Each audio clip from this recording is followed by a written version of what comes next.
Evangelist homestead.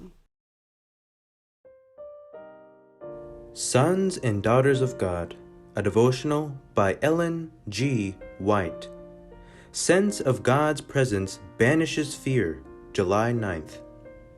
Be strong and of a good courage. Be not afraid, neither be thou dismayed, for the Lord thy God is with thee, whithersoever thou goest. Joshua chapter 1, verse 9. Only the sense of God's presence can banish the fear that for the timid child would make life a burden.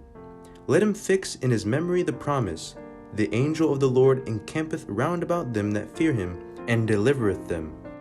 Let him read that wonderful story of Elisha in the mountain city, and between him and the host of armed foemen, a mighty encircling band of heavenly angels. Let him read how to Peter in prison and condemned to death God's angel appeared, how past the armed guards, the massive doors and great iron gateway with their bolts and bars, the angel led God's servant forth in safety.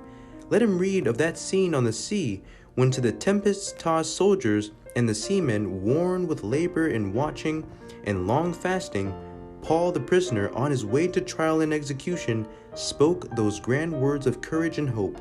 Be of good cheer, for there shall be no loss of any man's life among you.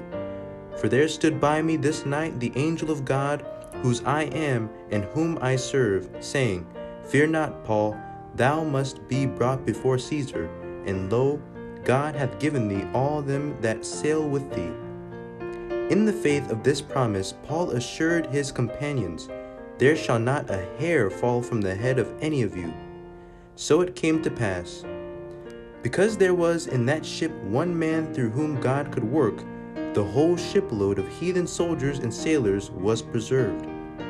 Let the self-distrustful, whose lack of self-reliance leads them to shrink from care and responsibility, be taught reliance upon God. Thus, many one who otherwise would be a cipher in the world, perhaps only a helpless burden, will be able to say with the Apostle Paul, I can do all things through Christ which strengtheneth me.